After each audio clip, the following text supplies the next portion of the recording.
Hello again, everyone. Welcome back to Xenosaga Episode 3. Let's read the database. We've got by category or alphabetical. We'll go by category. Excuse me, sorry about that. So the nice thing is that it also gives you percentages. We are at a current total of 9%. We've got 50% of the tutorials and 41% of the story so far. Let's actually start with that. This will be a good refresher for those who don't remember what happened in Xenosaga Episode 1 or Episode 2. So let's start with that. 20XX AD, a mysterious plate-like object was found at an archaeological dig site around Lake Turkana, located in northern Kenya. The object, named Zohar, was responsible for the disappearance of lost Jerusalem, forcing mankind to escape into outer space. 4,000 years later, TC 4767. So this is 20 years after the disappearance of Mictum. The 117th Marine Division of the Galaxy Federation Army, with the space cruiser Woglinde as its flagship, was on a mission to investigate the disappearance of planet Ariadne. The anti-Gnosis android KOS-MOS was deployed on the Woglinde in case of an attack by the mysterious enemy Gnosis. Shion Uzuki, the chief of Vector's first R&D division, and development members were also on board for KOS-MOS's startup experiments. KOS-MOS's startup experiment was conducted repeatedly while the fleet continued their investigation, but the experiments were not going smoothly and the unit was not ready for combat. Though frustrated with the failed experiments, Shion also felt resistance to KOS-MOS, left to her by her dead lover Kevin, waking up as a weapon. Assistant Chief Alan Ridgely, who is in love with Shion, could only watch her silently. While investigating the area of where the disappearance occurred, the Woglinde found an object thought to be the Zohar and stored it. Finished with the investigation, the fleet left the area. With the mission safely accomplished, the crew breathed a sigh of relief. Shion was attacked by the Gnosis that had infiltrated the ship.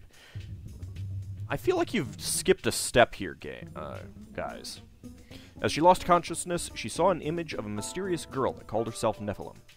Shion was helpless and knew she would die, but KOS-MOS self-activated and saved her. Shion rendezvoused with Alan and Virgil after being saved by KOS-MOS and attempted to escape from the Woglinde. KOS-MOS defeated the numerous Gnosis that attacked them, but during the battle, KOS-MOS shot and killed Captain Virgil along with the Gnosis in order to save Shion. KOS-MOS felt no remorse for killing Virgil and told Shion, who was appalled at her actions, that she is a weapon. Shion was unable to accept what KOS-MOS declared and escaped from the Woglinde with Alan in the escape pod. This feels almost editorializing. Oh, that actually closes it out entirely. Well, that's a little bit annoying. Alright.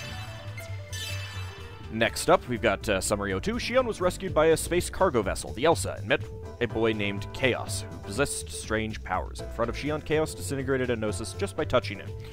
Unfortunately, he never did that ever again.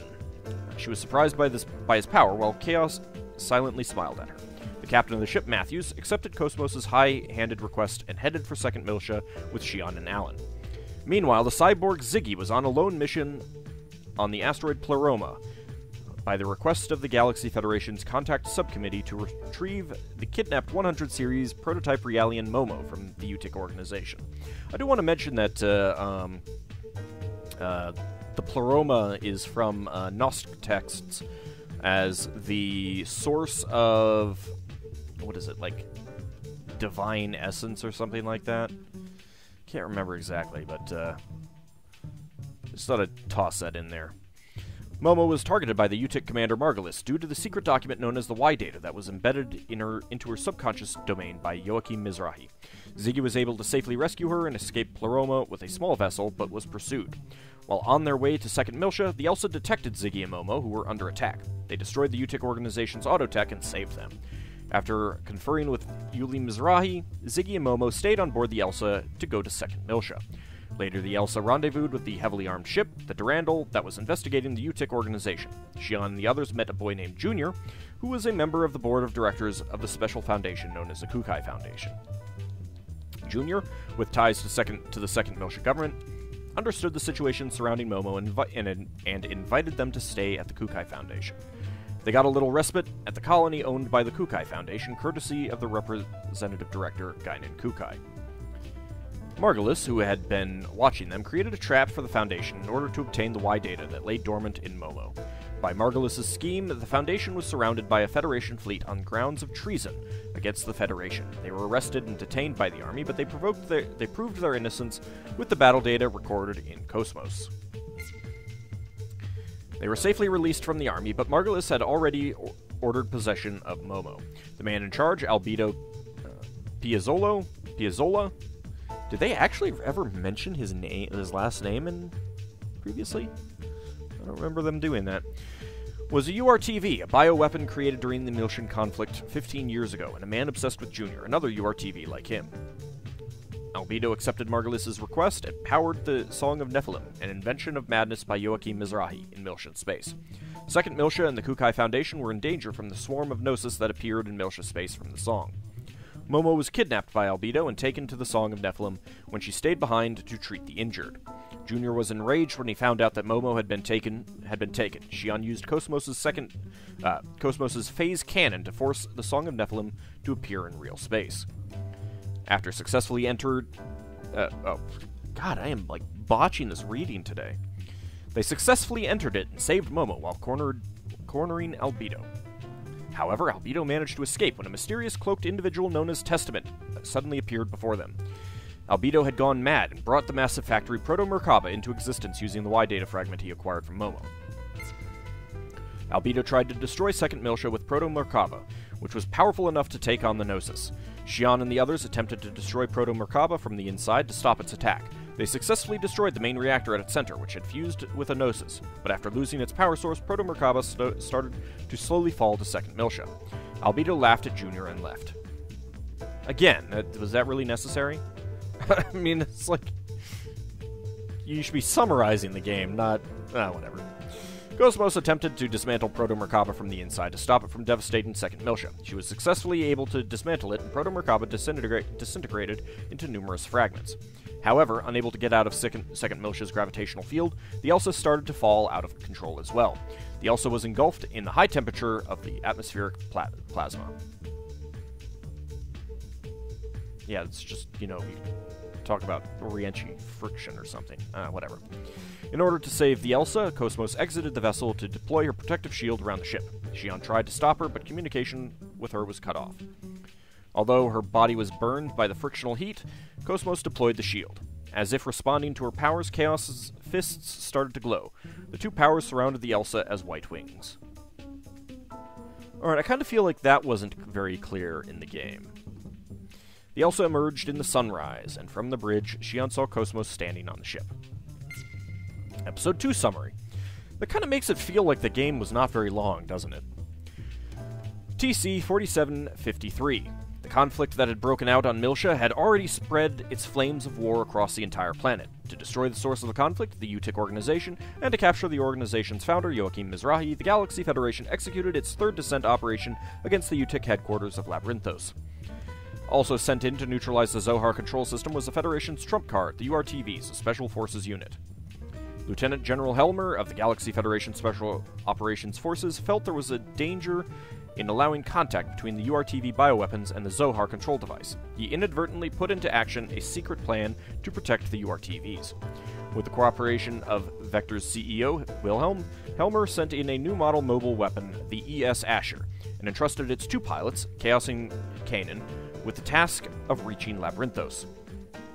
The ES Asher made it through the fighting and descended to the city streets, but at that same time, the UTIC organization, pushed to desperation, activated the Song of Nephilim. The song sent the streets of Miltia into complete pandemonium. Kanan and Chaos found themselves under overwhelming attack from Realians and Federation soldiers that had lost their minds. A single Federation Ames came to their rescue. Its pilot was none other than Xion Uzuki's older brother, Captain Jin Uzuki of the Special Operations Military Intelligence Unit. SOMIU. You guys got to come up with better names for things, because that's just a horrible acronym. Via a certain method, Jin had obtained information regarding the Miltian conflict and had been heading for Labyrinthos in order to analyze it. Via a certain method. Let's leave that to your imagination. Learning that his objective was the same as Kanan and Chaos's, they traveled together to the Labyrinthos main terminal. Commander Margulis of the UTIC organization appeared before them. To settle the matters of the past that bound them deeply together, Jin and Margulis crossed swords. Jin barely managed to fight off Margulis, but was badly wounded himself. Judging that he could not continue his mission, he entrusted the data he had obtained into Kanan's memory and bid them farewell. Later, the Berserk Zohar brought about a space-time anomaly that pulled Milsha into the abyss. Oh man, that must have really sucked. Having to deal with Grazit, Lolth, and all the other demons in there. Milsha was lost. Flashing forward 15 years from that event brings us to the present. TC 4767. After stopping the fall of Proto-Merkaba, the Elsa landed safely on second Milsha. Xion Jr. and the others temporarily split up to attend to their respective tasks. Xion headed to Vector's second R&D division to turn over KOS-MOS. Jr. and the others headed for the UMN control center to analyze the Y data that slept within Momo.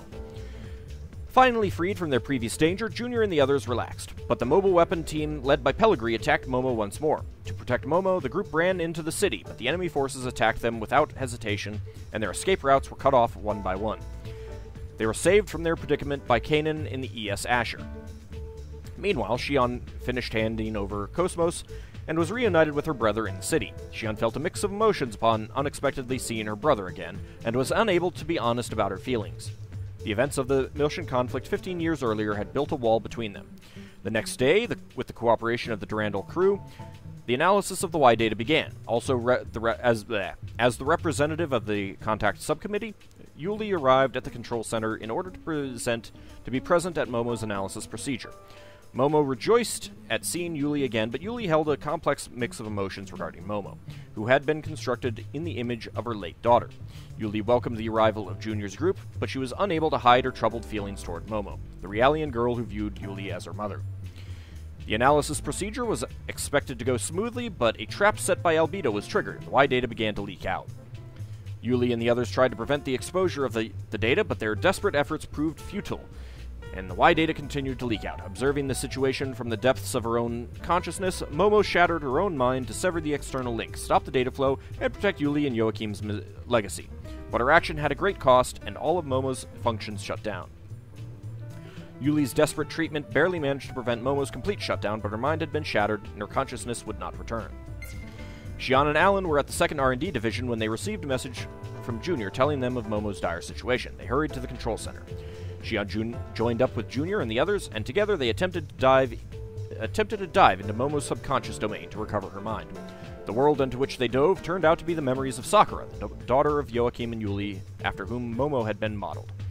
In the world of Momo's subconscious domain, Junior re-experienced his memories of when he had been part of the URTV forces. His first meeting with Sakura, the days of training with Albedo and Negretto, a flood of memories drove Junior's heart into greater and greater disarray.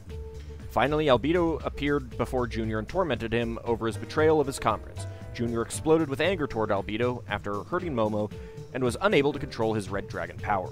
Seeing the two brothers, Junior and Albedo, fighting each other, their own flesh and blood, Momo began to resonate with Sakura's consciousness, which had been sleeping within Momo's own subconscious domain, and finally awoke. But that, in fact, had been Albedo's true objective. With the awakening of Momo's consciousness, the Y data leaked out, and Albedo finally obtained what he had sought for so long. With the Y data in hand, Albedo restored the passage to Old Milsha, unlocking the sealed-away planet to accomplish his personal objective.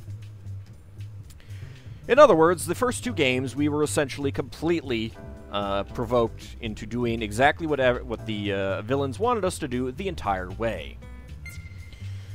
Upon learning of the disturbance in Milshan space and the restoration of Old Milsha, the immigrant fleet as well as the Galaxy Federation government began invasion operations to recover the original Zohar that lay on Milsha.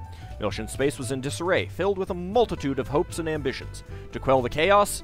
Oh, don't talk about chaos that way. Second Milsha government, Representative Helmer, commissioned the Kukai Foundation to guard the Zohar. Junior and the others accepted Helmer's request, and together with Jin and Kanan, put into action a plan to reach Old Milsha in the Elsa. Meanwhile, with the declaration of a state of emergency in Milshan space, Xion was called back to Vector's headquarters, the Damarung. Nephilim appeared before her once again. To fulfill her promise to Febronia, Xion stole the spacecraft Dinah from the Damarung's hangar and headed for Milsha with Alan. On their way to Milsha, Xion and Alan were suddenly attacked by unidentified mobile weapons and found themselves in a hopeless situation against their overwhelming power. To save Xion, KOS-MOS once again started up under her own will. With the power of KOS-MOS and the Dyna, Xion and Alan escaped their predicament and met up with the Elsa on its mission. The two groups joined forces. After landing on Miltia, the party fought off the Utic organization's persistent attacks and headed straight for Labyrinthos. When they arrived at its core, they saw the original Zohar before them, as well as Udu, its control system, with Febronia's sisters attached inside. The twisted forms of Cecily and Kath were being kept alive as a mere part of the system. Xion reacted with shock at the sight. The leader of the immigrant fleet, Patriarch Sergius, appeared before them and declared that all of this was for the sake of Ormus's rule.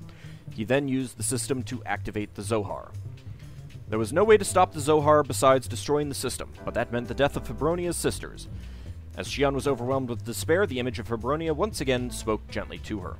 Xion understood Febronia's words and ordered KOS-MOS to destroy the system to free Febronia's sisters from their curse. But even destroying the system did not stop the Zohar, and the Patriarch brought about the revival of Proto-Omega. The Omega system appeared, destroying Miltia. The Galaxy Federation fleet was wiped out, completely helpless against Omega's overwhelming destructive power. To destroy this giant weapon, Xion and the others penetrated the Omega using the Elsa. The party faced off against the Patriarch in the center of Omega. Then Albedo appeared before them. Albedo tried to take the Zohar from the Patriarch, but he was defeated by Proto-Omega's overwhelming power and faded away into nothingness. Junior was filled with rage at seeing his other half killed before his eyes, but faced with the fearsome power that the Patriarch had obtained, could do nothing but watch. The Patriarch laughed at them, calling them nothing more than insects, and moved to destroy Second Miltia to demonstrate his godlike power. Suddenly, however, Proto-Omega shut down. The Testaments appeared before the bewildered Patriarch. To retrieve the Zohar from the Patriarch, the Testaments destroyed him along with Proto-Omega. Xion's group was confused as to the Testaments' intent. The Testaments ignored the party completely and revived Albedo, allowing him to finally fulfill his wish of contacting Udu. The space-time anomaly brought about by the contact of Albedo and Udu swallowed up Miltian space and began to spread slowly out through the cosmos. To settle things with Albedo, Junior set out alone into the space-time anomaly. The sad conflict between brothers was resolved with the destruction of Albedo. The Kirschwassers gently nestled up to Albedo's lingering consciousness as it gradually dissipated. With his cherished desire fulfilled, Albedo faded away in satisfaction. Though it had only been for a brief moment, Junior had been able to touch his heart. He quietly looked on as Albedo, his brother, and his other half passed on. The space-time anomaly receded. The original Zohar that drifted at its center was swallowed by a giant Gnosis, Abel's Ark, and was once again lost. In his office on board the Damarung, Wilhelm watched over the events. Chaos quietly but firmly made his intentions clear to Wilhelm. Hearing his words, Wilhelm merely smiled. And end of episode 2 to the present. Here is the important stuff. TC 4767. Half a year since the destruction of the planet Miltia was brought about by the Ormus Patriarch Sergius. The Gnosis phenomenon, occurring in star systems throughout the Galaxy Federation, was accelerating its rate of expansion, and more than 30% of all solar systems had suffered devastating damage. The Galaxy Federation government and autonomous states viewed the situation as critical, and made advancement of the grand anti-Gnosis Zohar project their highest priority. Oh, so this is a Stellaris late-game crisis. Got it! Okay. Alright. The Contact Subcommittee, too, were frantically dealing with the situation. It was at this time that an incident occurred in which planet's major cities were attacked by Gnosis. Localized Gnosis phenomenon had been observed numerous times before this point, but this incident differed in a significant way. The damage was always centered around a specific urban area, almost as if an intelligent factor were at work. These events would later come to be called Gnosis terrorism. Yuli Mizrahi of the Contact Subcommittee commissioned the Kukai Foundation to investigate. The mission would be undertaken by Junior, Jin, and company. Jin visited the site of an attack, where he encountered a girl calling herself Nephilim. Shortly thereafter, their path was blocked by Doctus, an agent of the mysterious Scientia organization. Believing the girl to be involved in the incident in some way, Jin drove off Doctus and turned over the girl to the custody of the subcommittee. The Contact Subcommittee's examination revealed that the girl was a special type of Realian. In addition, they detected that in her brainwaves the same wave pattern data that was given off by Lemegaton. It was a program created to analyze the Zohar during the era when Lost Jerusalem existed. That program, however, had fragmented during the Miltian conflict. It was scattered through the UMN in the form of Lemegaton fragments. As Jin's group continued their investigation of the girl and Lemegaton, they discovered that the series of attacks was being caused by a man named Grimoire. But the Gnosis under Grimoire's control attacked the Contact Subcommittee lab, where the girl was being protected. Yuli and the girl were trapped in the occupied lab. Yuli sent a message to Shion Uzuki, chief of Vector's first R&D division, requesting rescue. Shion accepted Yuli's request and, together with KOS-MOS, stormed the lab. Shion's group succeeded in suppressing the Gnosis and rescuing Yuli, but the girl was captured by Grimoire. Working together with Doctus, who had been searching for Grimoire, Jin and Shion finally discovered Grimoire's location. But Shion learned there that the UMN Vector and her own father had been involved in the incident. To uncover Grimoire's true nature and to rescue the captured girl, Shion resolved to break into a region of the UMN that was under special Vector control. With the help of Scientia, Jin's group, and the girl herself, the incident finally drew to a close. But learning of Vector and her father's involvement in the incident weighed heavily on Shion's heart. Unable to endure her emotions any longer, she finally left Vector. So, that's what happened. It does feel kind of separate. This new guy just appears and suddenly all this information is discovered kind of thing. It really feels contrived to me. But that's what you get when you try to compress a planned 6-game series down to 3, where the second game was severely butchered by executive meddling. And once again, I get all the way out of the database. Alright, so that's the story. Tutorial. I don't know that we really need to read all of these on screen, so I'm just going to jump through all of them. Okay. Ah! How do I get just out of that? Okay, X. Alright, characters. Kanan. A special enhanced memory model Realian on loan from Vector to 2nd Militia. He possesses hand-to-hand battle capabilities superior to those of combat Realians. In this case, however, those abilities are better suited for use as an ES pilot rather than in battle. And that's about it. Wait, switch? Oh. Stupid buttons. Alright, so it looks like you can jump to other related people. Oh yeah, the links. Gnosis Terrorism and Scientia. Shion Uzuki, former chief of Vector's first R&D division's KOS-MOS project Joint Operations Systems Development. She entered Vector Industries' first R&D division in TC 4763 at the age of 18. Though 2 years younger than Alan, her accelerated pace made her 1 year his senior at Vector. Following the Gnosis Terrorism, she left Vector and enlisted the help of Scientia in pursuit of the truth behind that string of incidents and the hidden dangers of the UMN. Doctus, an agent of the underground organization Scientia, chiefly responsible for directing infiltration and combat units. A woman who carries out her missions in a calm and collected manner. She met Jin Uzuki 6 months ago during the investigation into Grimoire's Gnosis terrorism, and subsequently followed Shion when she left Vector to join her in investigating Vector and the UMN. Her body is a remote control type android, controlled by the real Doctus by projecting her consciousness into its artificial brain to manipulate the body. Well, that just makes sense given the woman who's doing her voice acting. Her real location is top secret information even within the ranks of Scientia, and is only known by a select few of the higher-ups within the organization. She frequently speaks in Latin, saying things such as usus magister est optimus. Practice makes perfect. That is actually... That actually means experience is the best teacher. Errare humanum est. To err is human.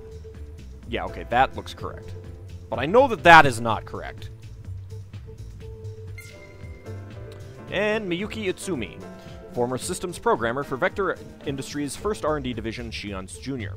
Her best attribute is her constantly chipper and upbeat personality. Her ability to maintain her usual brightness, even under grave circumstances, is not bravado, but a sign of legitimate toughness. Joining Vector's 2nd R&D division was the realization of her longtime wish. Currently, she's immersed in new weapons development. Her tendency to rack up expenses at every turn is a perpetual source of headaches amongst her superiors.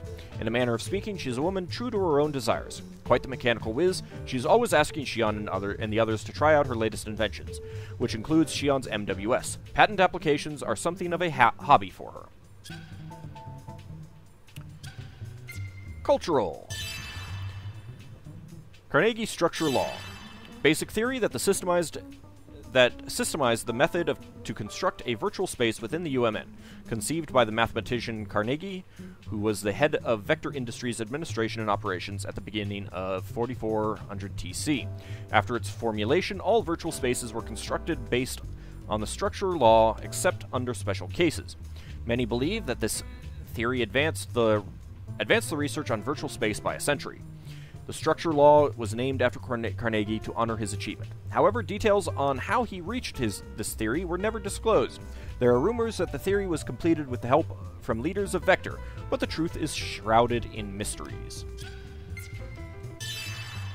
Geodesic structure. Turn up my air conditioner a little bit. Geodesic construction was invented by American architect Buckminster Fuller. It is a method of building domes wherein regular isosahedrons approximating spheres are overlaid with a network of many equilateral triangles. To visually represent the basic makeup of the superstructure UMN, it is often referred to as a geodesic dome, hence the term. Dive describes the act of accessing virtual space or another person's mental world via the UMN. If entering the encephalon, the full term is encephalon dive, but this is generally shortened to simply dive. Direct approach. This describes the act of breaking the link between two parties connected via virtual seat VR 2000s and directly transferring a consciousness into a target encephalon. This is commonly called a dive for short. However, directly intruding in another person's consciousness is a high-risk proposition. The memories of a person with whom a past time and place were shared may resonate, and there is always the danger that one's sense of self versus other will become lost, and that the border between the real world and the imaginary one will blur. Transfer system. Transport technology that uses gate jump technology with the UMN to transfer goods to remote locations. Because KOS-MOS's weapons system includes this capability, she doesn't need to lug around oversized weapons. They can simply be transported from the storage facility as needed. I like how it includes a picture from Xenosaga 1.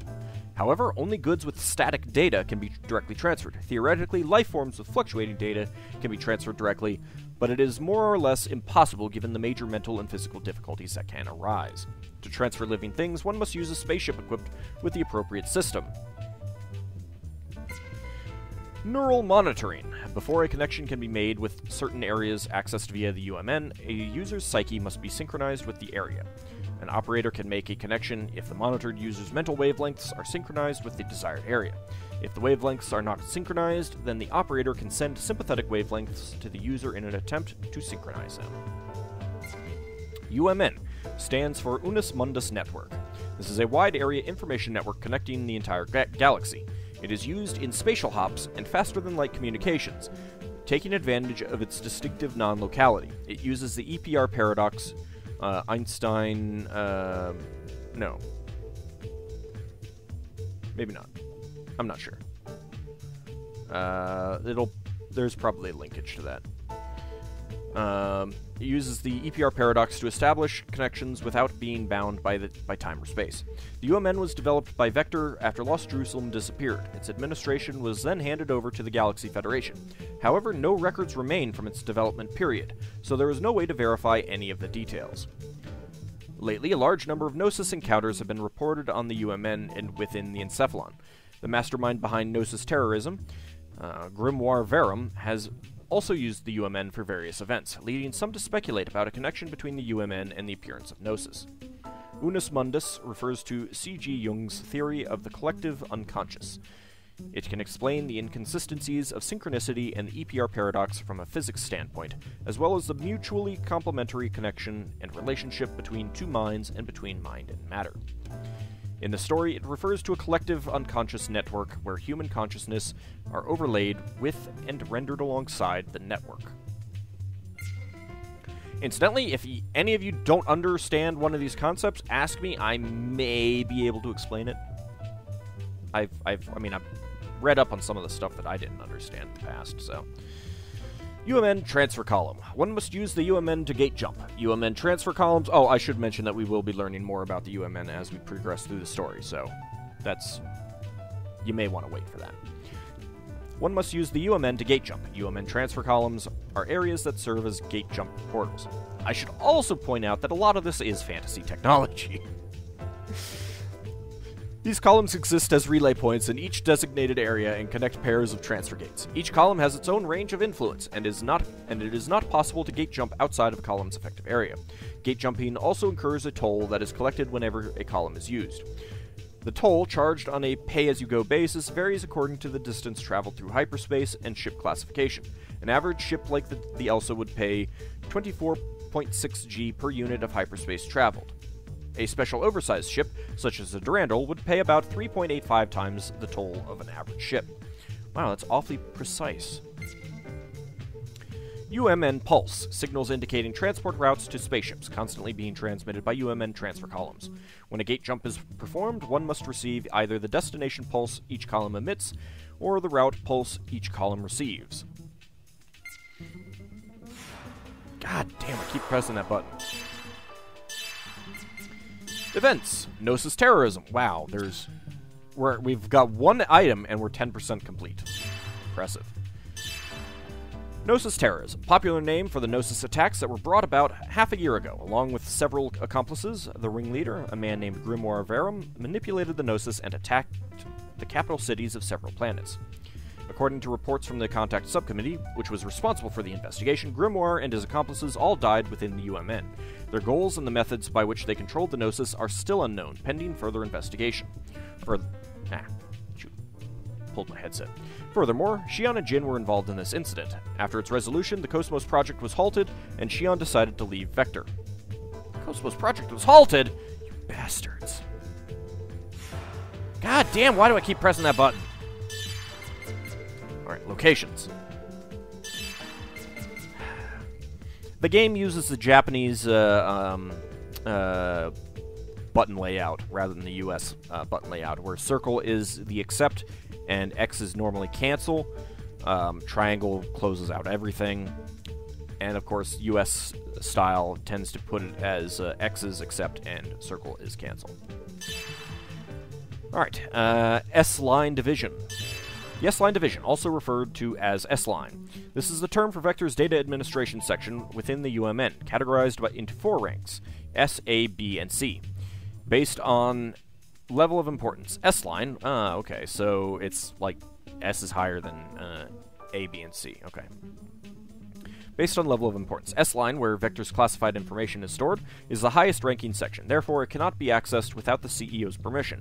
Grimoire, mastermind behind the Gnosis terrorism, was isolated within the S division in a place known as Ars Nova.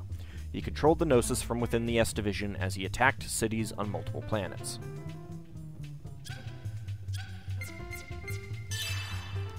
And organizations, Scientia, an underground organization formed by a person named Milese Ortus in TC 4669 as a coalition of the anti-UMN groups that had been established across the galaxy.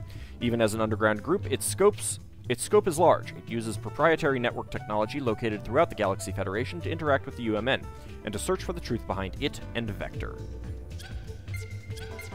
And unknown. Gnosis. Non-physical beings that exist in imaginary space. Supposedly, physical contact cannot be made with them from normal space, but with the development of the DSSS system, or DSSS system, and Joachim Mizrahi's Hilbert effect, and 100 series observation units, it is possible for people in normal space to interact with them. Gnosis phenomenon. The phenomenon of people, things, and planets suddenly nosifying. Not only the result of direct contact with the Gnosis, this can also occur in a chain reaction fashion from a great distance. As a result, urgent research is underway in search of a link to the cause. And secret data. Privileged vector data that is placed inside S Division within the UMN. Non-public informational records, mainly concerning the UMN and backroom deals that have been conducted in the past, are recorded here. Xion cooperated with Scientia to collect this information and find out the truth behind Vector. Data on Lemegaton and Grimoire Verum came from this classified information. And that is all of the database entries that we have so far. We are halfway through tutorial. We are 41% through story. We have nothing on town report. 4% on unknown, 2% on organizations, nothing on weapons, 2% on locations, 10% on events, 11% on cultural, and 4% on characters. With, 4 characters. So it looks like there's going to be about 100 characters. We're in total 9% way through the database. I will read these as we go, so there will probably not be a single database reading episode after this, unless we get a major dump at a, kind of a hectic point. Anyway, thank you all for watching the database reading, and when we return, we'll get back into actually searching through the S-Line division. See you next time, everyone.